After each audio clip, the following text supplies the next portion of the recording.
오늘 저는 여러분들과 함께 두려움에서 축제로라는 제목으로 말씀을 나누려고 합니다. 안식 후 첫날 새벽 여인들이 무덤을 향해 걸어가고 있었습니다. 그들의 발걸음은 무거웠습니다. 그들이 사랑했던 주님은 십자가에서 돌아가셨고 이제 그분의 무덤을 찾아가는 길이었습니다. 유월절과 안식일이 이어지는 동안 그들은 예수님의 죽음 앞에서 아무것도 할 수 없었습니다. 가장 사랑하는 분의 죽음 앞에서 그저 슬픔 가운데 시간을 견디는 것 외에는 할 수 있는 것이 없었지요.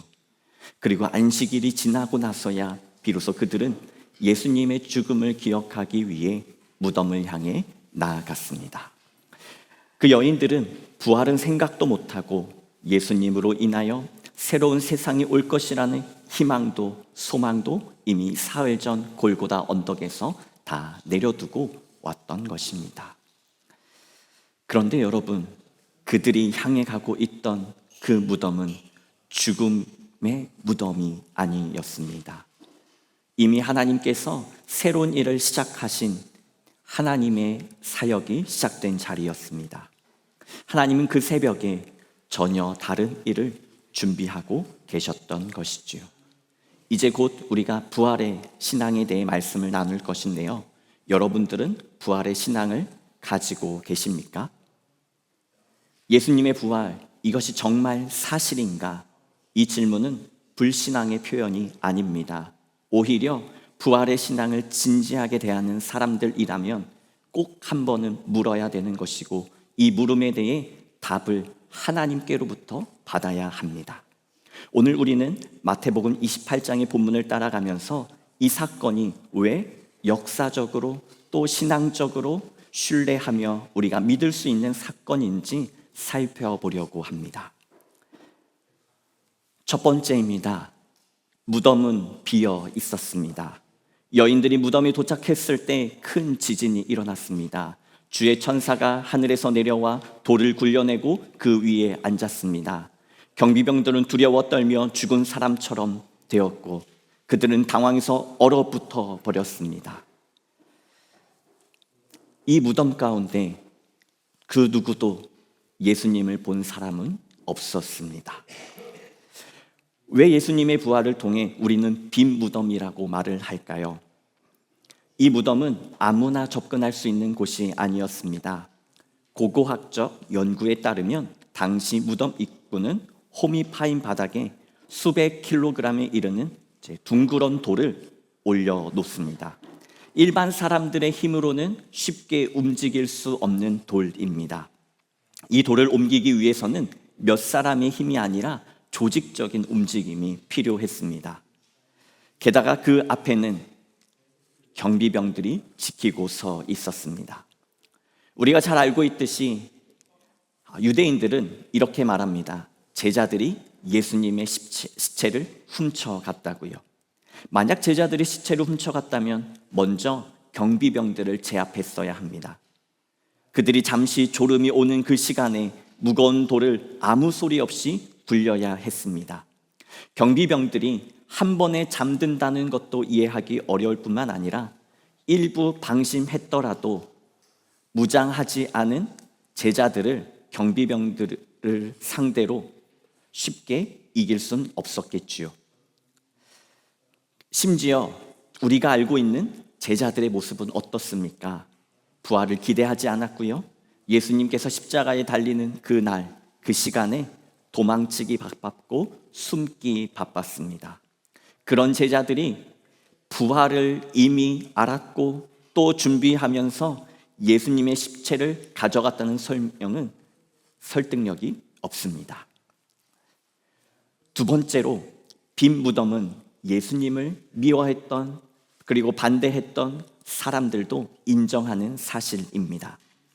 결정적인 사실은 예수님의 부활을 가장 강하게 반대했던 유대 지도자들이 빈 무덤을 먼저 이야기했다는 것입니다.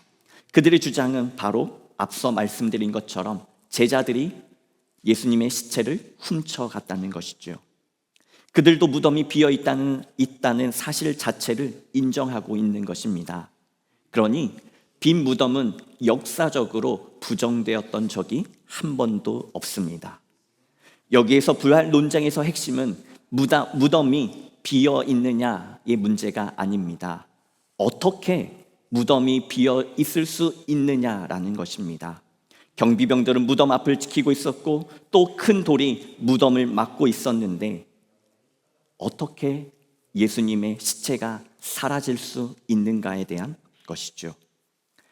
그럼 어떻게 빈 무덤이 가능할 수 있었을까요? 천사가 그 소식을 알려주고 있습니다. 성경은 그 이유를 분명하게 말합니다. 사람이 한 일이 아니라 하나님께서 하신 일이라고요. 아멘. 예수님은 죽은 자 가운데서 살아나셨습니다. 오늘 본문 5절 말씀을 함께 보실까요? 천사는 두려워하는 여인들에게 말했습니다. 우리 함께 이 말씀 읽어보도록 하겠습니다. 시작. 천사가 여자들에게 말하여 이르되 너희는 무서워하지 말라. 십자가에 못 박히신 예수를 너희가 찾는 줄을 내가 아노라. 그가 여기 계시지 않고 그가 말씀하신 대로 살아나셨느니라. 와서 그가 누우셨던 곳을 보라. 이 선포는 기독교 신앙의 부활 신앙의 핵심입니다. 천사는 이렇게 말했습니다. 그가 여기에 계시지 않는다고요. 그리고 그가 말씀하신 대로 다시 살아나셨다고요. 그리고 어떻게 이야기하죠? 와서 그가 누우셨던 곳을 보라. 천사들에게 그냥 믿으라고 말하지 않았습니다. 감정적으로 느껴보라고 말하지 않았습니다. 와서 그 자리를 확인하라고 말합니다. 그리고 직접 확인한 후에 증인이 되라고 말하는 것입니다. 예수님의 부활에 대하여 또 한 증인이 있습니다. 바로 사도 바울입니다. 고린도전서 15장은 우리에게 부활장으로 잘 알려져 있지요. 15장 17절에서 바울은 이렇게 이야기했습니다.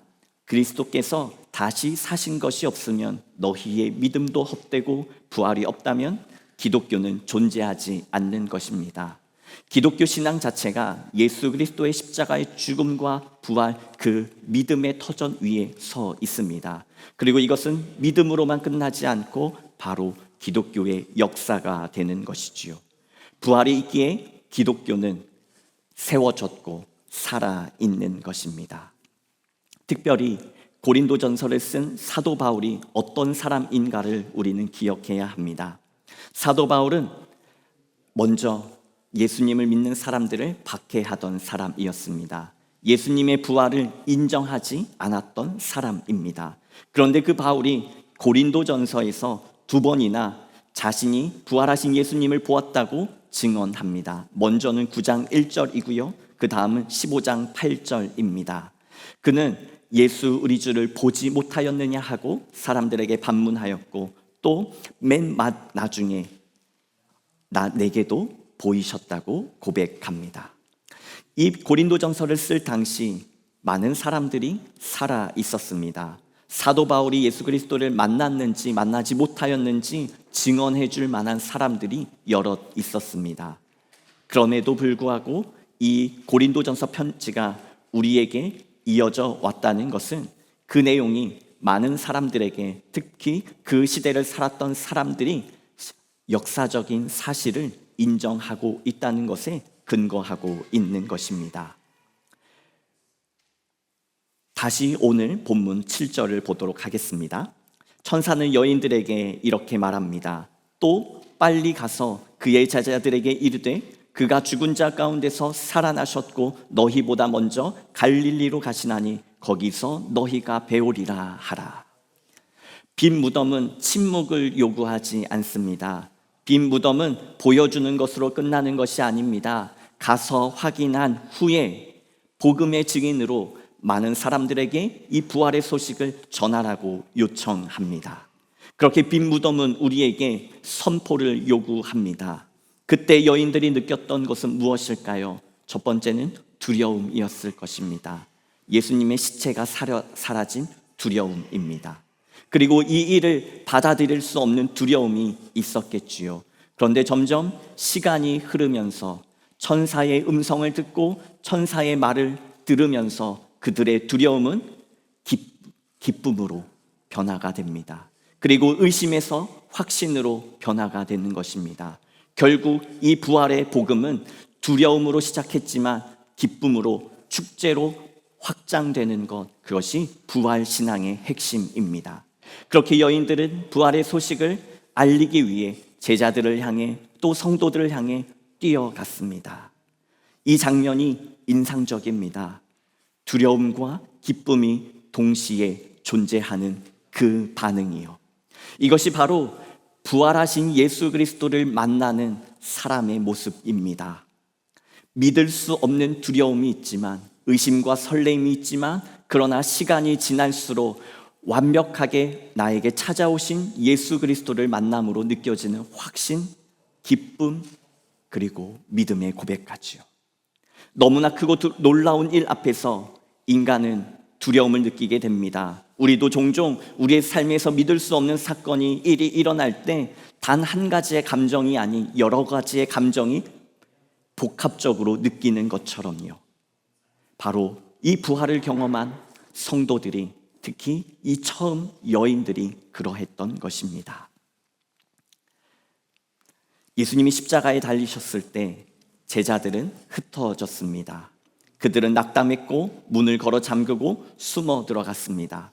단순히 실망한 것이 아니라 예수님이 죽으신 것처럼 자신들도 감옥에 갇히진 않을까, 죽임을 당하진 않을까 두려움에 떨었던 것입니다. 그리고 비록 여인들을 통해 그 기쁨의 소식을 들었지만 믿지 않았습니다. 기쁨이 아니라 오히려 여전히 두려움 가운데 있었지요. 왜요? 예수님의 시체가 사라진 것을 누구에게 추궁할까요? 분명히 제자들에게 추궁할 테니까요. 예수님이 돌아가신 것만으로도 두려운데 그 시체가 없어졌다는 그 사실이 제자들을 더 두렵게 했습니다. 그리고 그 소식을 전해준 사람들은 바로 여인들이었습니다. 당시의 여인들은 법정에서 증인을 할 수 없는 사람으로 여겨졌습니다. 신뢰를 얻지 못했던 것이지요. 제자들 중에 누군가는 여인들이 너무 슬픈 나머지 헛것을 보았다고 말하기도 했습니다. 그러나 여인들은 담대하게 선포합니다. 천사가 이 소식을 전해주었을 뿐 아니라 제자들에게 오는 길에 부활하신 예수님을 만났다고요. 그리고 부활하신 예수님께서 제자들에게 꼭 이 말을 전해달라고 선포하셨다고요. 어떤 말이요? 내가 너희보다 먼저 갈릴리로 갈 것이다. 그리고 나서 그 소식을 들은 제자들이 무덤에 가서 확인합니다. 오늘 본문은 아니지만 마태, 마가, 누가, 요한복음이 이 부활에 대해 기록을 하고 있는데요. 베드로가 예수님의 부활을 확인하기 위해 달려갔다고 기록하고 있습니다. 베드로도 그 무덤을 확인한 것이죠. 그리고 얼마 지나지 않아 제자들은 예수님의 부활을 고백할 수밖에 없었습니다. 그 이유는 다른 것이 아닙니다. 빈 무덤 때문이 아니라 살아나신 예수님이 제자들 앞에 다시 나타나셨기 때문입니다. 그리고 나서 이 제자들은, 숨어 들어갔던 제자들이 다시 밖으로 나와 한 메시지를 선포합니다. 예수님은 하나님의 아들이셨다고요. 죄와 사망의 모든 권세를 이기시고 부활하셨다고 부활의 신앙을 선포하며 살아갔습니다. 그 대가로 그들이 얻은 것은 무엇입니까? 하늘의 영광을 얻은 것이 아닙니다. 이 땅의 영광도 누리지 못했습니다. 그들이 받은 것이라고는 굶주림과 감옥에 갇히는 것과 매를 맞는 것과 심지어 죽임을 당하는 것이었습니다. 성도들은, 제자들은 가장 끔찍한 고통스러운 방법으로 처형을 당하기도 했습니다. 그렇게 순교의 길을 걸어갔습니다. 어쩌면 누군가는 이렇게 물을 수 있었습니다. 그렇게 예수한테 미치더니 결국 죽임을 당하는구나. 그러나 결정적인 차이가 있습니다. 제자들은 눈에 보이지 않는 것을 위해 달려간 것이 아니라, 눈에 보이지 않는 것을 위해 죽임을 당한 것이 아니라 자신이 듣고 자신이 보고 확인한 예수 그리스도의 부활을 향해 달려갔던 것입니다. 그리고 직접 본 부활하신 예수님을 통해 그 예수님을 위해서 자신의 생명까지 드릴 수 있었던 것입니다. 자신이 직접 목격한 사실이 거짓임을 알면서도 그것을 위해 목숨을 내놓는 사람은 없을 것입니다. 그러나 제자들이 자신의 생명을 복음을 전하는 일에 들여 순교할 수 있었던 것은 부활하신 예수님을 제자들이 직접 보았기 때문입니다. 그렇게 예수님이 친히 나타나셨습니다. 그리고 예수님은 우리에게도 또 한 여인들에게도 제자들에게도 이렇게 물으십니다. 샬롬, 너희가 평안하냐 물으십니다. 예수님을 믿기 때문에 두려움 가운데 있고 죽을 수밖에 없는 상황 가운데 있지만 예수님께서는 나타나셔서 항상 샬롬을 물으십니다. 그리고 두려워하지 말라 말씀하십니다. 이 무서워하지 말라는 이 선언은 단순히 몇 사람의 마음을 바꾼 것이 아닙니다. 우리가 잘 알고 있듯이 처음에는 몇십 명, 몇백 명으로 시작되었지만 기독교 2000년의 역사를 통해 수천 명, 수만 명, 아니 그 이상 수억 명의 사람들이 예수 그리스도를 나의 구주로 고백했고 또 십자가를 따라 자신의 삶을 드리기도 했습니다. 더 중요한 것이 있습니다. 바로 유대인들입니다. 유대인들은 우리가 잘 알고 있듯이 전통을 아주 중요하게 여기는 사람들입니다. 전통을 지키기 위해 칼이 목에 들어와도 전통을 고수하는 사람들, 그렇게 변하지 않는 사람들이 유대인들입니다. 그런데 그 유대인들이 수천 년 동안 지켜온 그들의 율법을 포기했습니다. 예수 그리스도의 부활 이후에 먼저 동물의 희생제사를 드리지 않았습니다. 두 번째, 모세의 율법만으로는 유대인이 될 수 없다고 선언을 했습니다. 또 몇몇 유대인들은 1500년 동안 지켜온 토요일 안식일 예배를 폐지하고 부활하신 그날 안식 후 첫날 예배를 드리기 시작했고 그날 모임을 갖기 시작했습니다. 유일신 신앙을 가진 사람들, 그리고 하나님보다 모세를 더 끔찍하게 존경했던 그 유대인들이 하나님의 아들로 오신 예수를 하나님으로 고백하기 시작했습니다. 그리고 마지막으로 메시아를 기다리던 유대인들이 고난받고 죽은 메시아 그리스도를 구원자로 선포했습니다. 이 변화들은 우리가 느끼기에 별것 아닌 것처럼 느낄 수 있지만 유대 문화에서는 결코 사소한 것이 아니었습니다. 유대인들에게 전통은 곧 정체성입니다.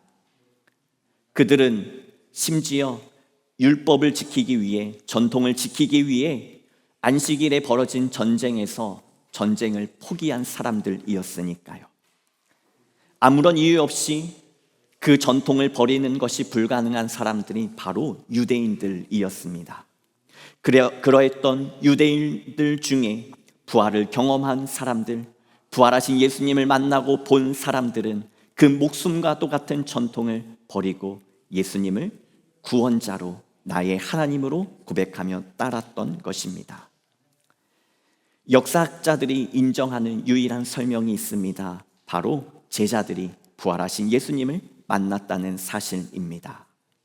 그리고 예수님께서는 만나는 사람들마다 이렇게 말씀하셨습니다. 무서워하지 말라, 두려워하지 말라. 부활의 주님이 두려움 가운데, 두려움 속에 있는 제자들에게, 성도들에게 주시는 그 말씀은 살아계심을 보여주실 뿐만 아니라 평안을 주시는 것입니다. 그리고 제자들을 향하여 나의 형제들이라고 부르셨습니다.